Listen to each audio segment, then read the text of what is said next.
Assalamualaikum warahmatullahi wabarakatuh. Seperti biasa, bagi kalian yang klik video ini tapi belum menunaikan sholat 5 waktu, sholat dulu ya. Lanjut ke chapter 136 bagian 2. Zombie Man yang sudah ingin menyerang Dr. Genus dengan menggunakan kampaknya. Tapi Dr. Genus di sini hanya diam saja dan pasrah sambil berkata, "Silahkan, jika kamu ingin membunuhku. Aku sudah tidak punya penyesalan hidup lagi sejak menyerah untuk menjadi manusia abadi." Zombie Man pun tidak melanjutkan serangannya setelah mendengarkan perkataan Dr. Genus.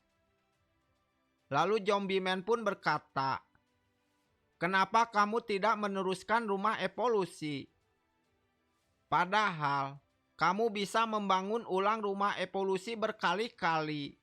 Selama kamu masih hidup, kenapa kau tidak melakukannya?" Zombie Man pun lalu membentak Dr. Genus sambil berkata, "Dr. Genus, jawab aku." Dr. Genus yang melihat Zombie Man ingin membunuhnya hanya terdiam. Lalu Dr. Genus pun berkata, "Itu karena aku telah menemukan kekuatan melebihi segala evolusi buatan.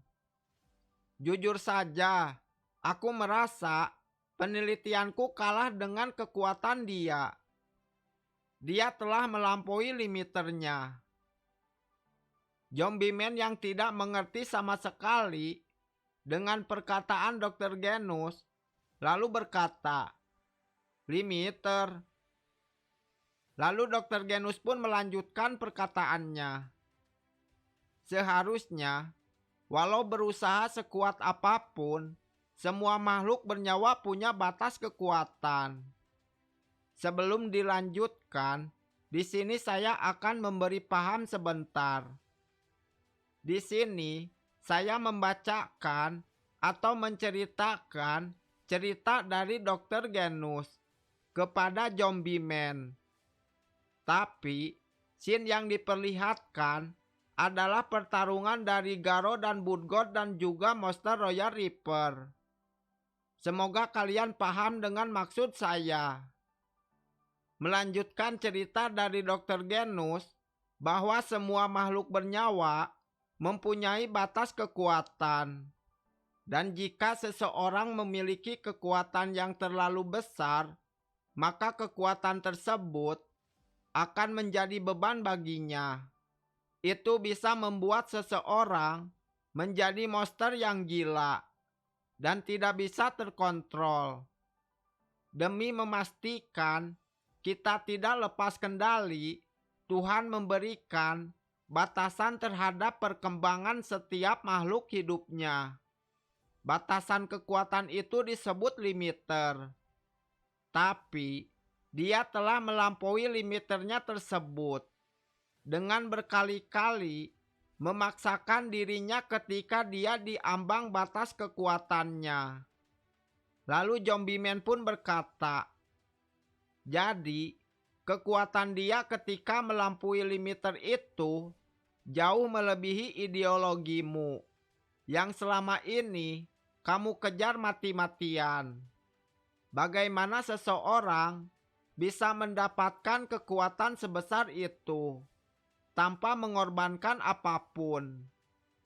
Dr. Genus pun lalu berkata, "Memang ada pengorbanan untuk mendapatkan kekuatan. Sebagai bayaran untuk kekuatan besar yang ia dapatkan, rambutnya menjadi botak. Selain itu, akibat kekuatan yang terlalu besar yang ia dapatkan, dia tidak bersemangat lagi dengan pertarungan apapun. Aku bisa langsung tahu saat melihat ekspresinya setelah dia mengalahkan petarung hasil percobaan yang paling kuat." Zombie Man pun lalu duduk kembali dan seakan tidak percaya Dengan perkataan Dr. Genus, Zombie Man pun lalu berkata, "Jangan bercanda. Sepertinya kamu sudah gila akibat penelitianmu yang tidak jelas itu. Aku sangat kecewa. Ternyata orang yang telah menciptakanku sudah berubah menjadi makhluk rendahan sepertimu. Dr. Genus, banyak sekali monster tak menghiraukan batasan kekuatannya. Dan orang yang lebih kuat daripada monster, tetapi tidak menjadi monster, orang-orang seperti itu dipanggil pahlawan." Lalu Dr. Genus pun berkata, "Sepertinya apa yang kujelaskan tak sesuai dengan apa yang ada di dalam pikiranmu. Saat manusia menjadi monster, itu disebabkan oleh reaksi sel yang tidak normal, yang dipicu oleh perasaan negatif seperti perasaan stres atau minder.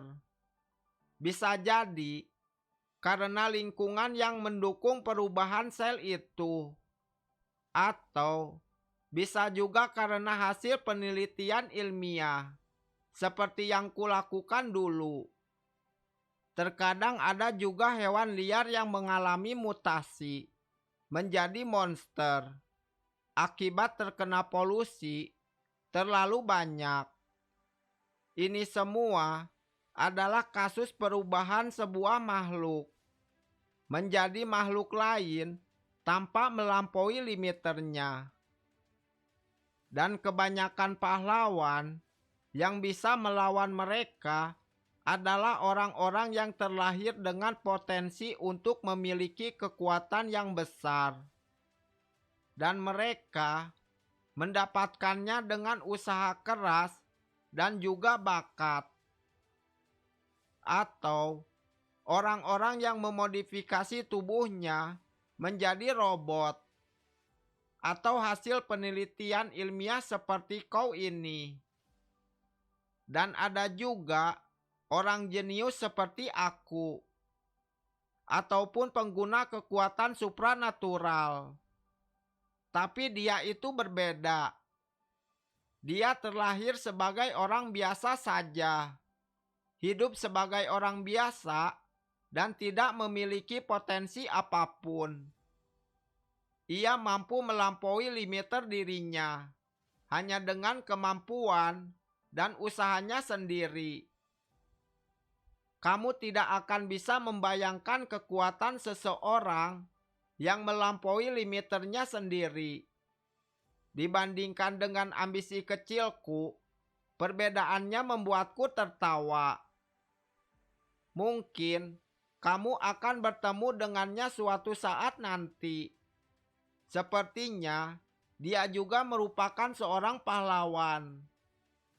Apa ada yang mau ditanyakan lagi?" Lalu Zombie Man pun mencoba berpikir untuk mencari pertanyaan lain. Dan dengan bodohnya, Zombie Man lalu berkata, "Lalu kenapa kamu membuka usaha warung takoyaki?" Lalu Dr. Genus pun menjawabnya dengan jawaban yang berbeda. Dan berkata, "Selain penelitian klon, aku juga meneliti regenerasi sel. Lalu aku berhasil menciptakan gurita dengan regenerasi kaki yang sangat cepat." Dan scene pun berganti.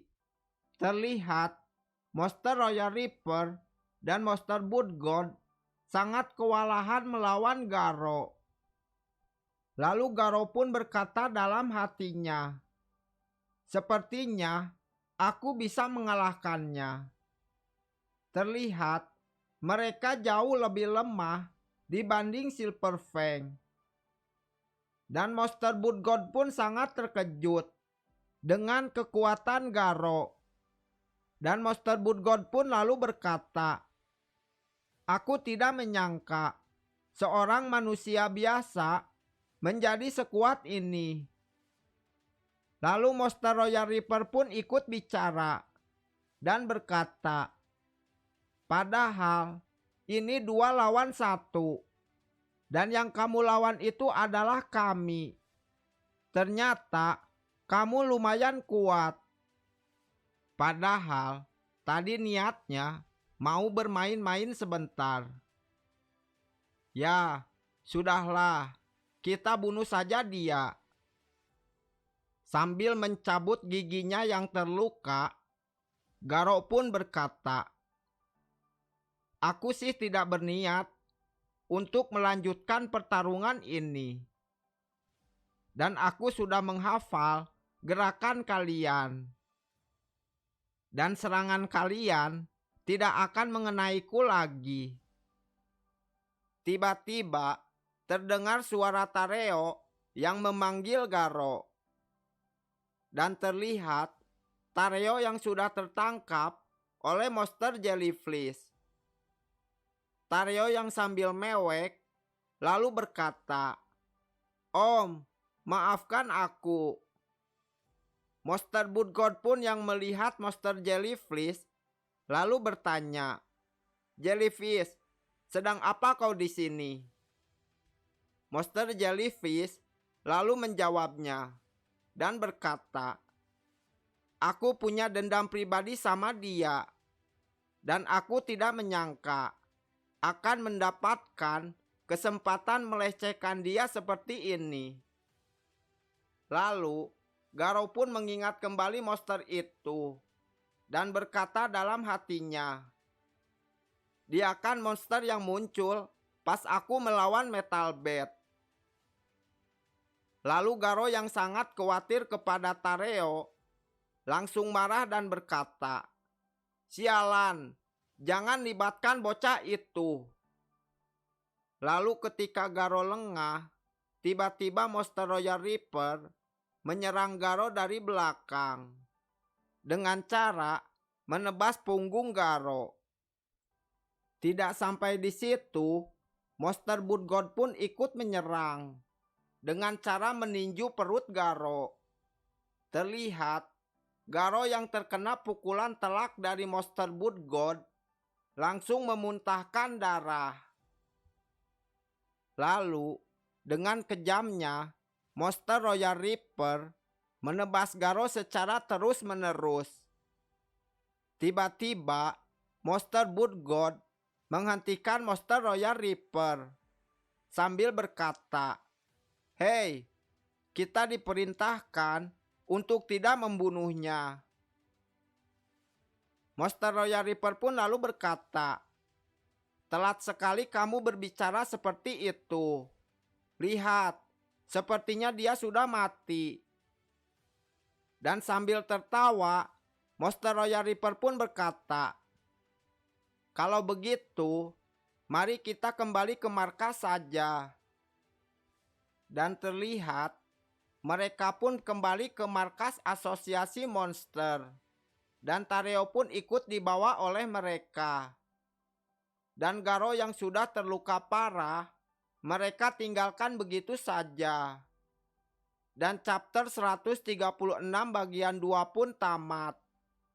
Terima kasih buat kalian yang klik video ini. Wassalamualaikum warahmatullahi wabarakatuh.